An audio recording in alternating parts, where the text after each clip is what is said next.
akka gaaratti fagoo mul'ata baruun daaga'a bu'aan barnoota bara baranii dachee hawwata faajjii ta'uuni ife dhaloota.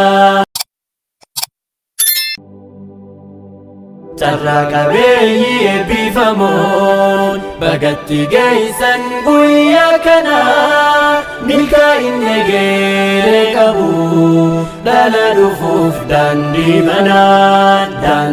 banaa akka gaaratti fagoo mul'ata baruun daaga'a bu'aan barnoota bara baranii dachee hawwata faajjii ta'uuni ife dhaloota.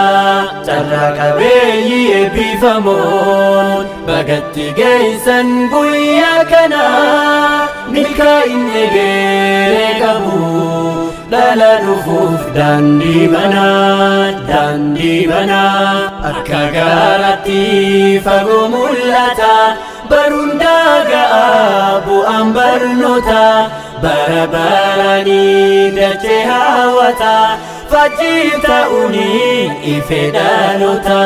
Mi'aan jiru dhandhamni sirrii barachuudhaan gatii argata miidhaaf rakkoo gadaddoo hedduu isintu baaree furmaata laata eebbifamuudhaaf qaadhimamtanii uffata eebbaan kan faayamtanii garaan gammadaa kolfaa seeqadhaa fagoo imaluuf abjuu godhadhaa. Bira tartanii qormaata dachaa guyyaa barachuun halkan qo'achaa dafqa xuruuraa qorraan ollachaa sakaalaan cimuus kaayyoo foonnachaa guyyaa har'aatiif kallaattee gatii kan dhugoomsite dadhabbii maatii kolfiisee qadhuu dhiiroo gammadii gufuu wallaalaa mootirra ta'atii. Carraa qabeeyyii eebbifamoon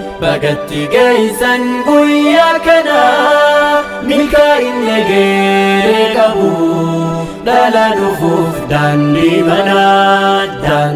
banaa akka gaaratti fagoo mul'ata baruun daaga'a bu'aan barnoota bara baranii dachee hawwata faajjii ta'uuni ife dhaloota.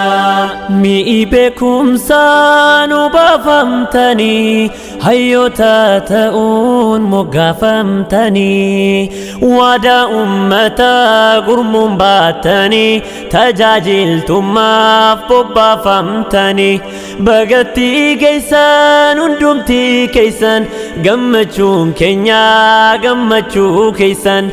Gammachuun keessan kuma haa ta'u beekumsi keessan hunda haa ga'u.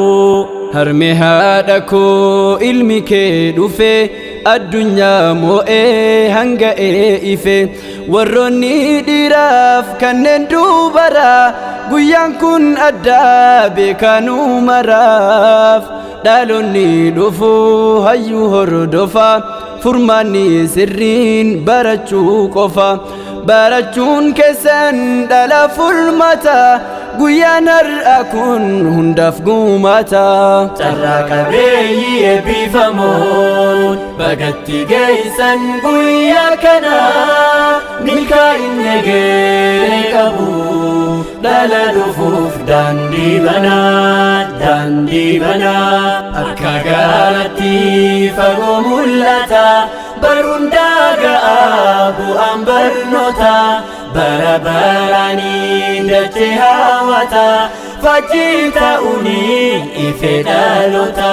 Baruu dursaa hojjechuun dura gaaffii dhaloota har'a furaa tarreen deemaa wajjin hiriiraa akka dacheetti tobsaan diriiraa waan barattanii hojiitti hiikaa ifannoo malee dhalootaaf fiigaa akka jiraatuuf hundeen nagayaa jireenyi keessan jaalalaan faayaa.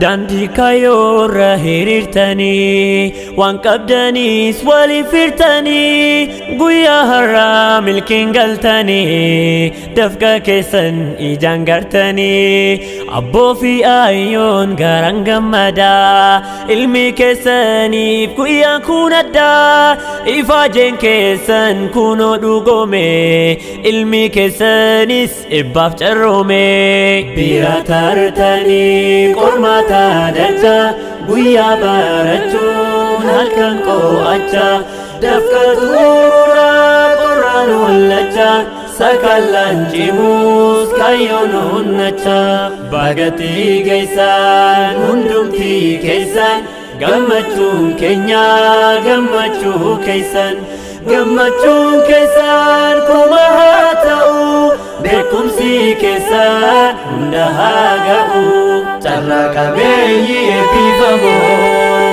bagatti geessan guyyaa kana milkaa'inni gaarii qabu dhala dhufuuf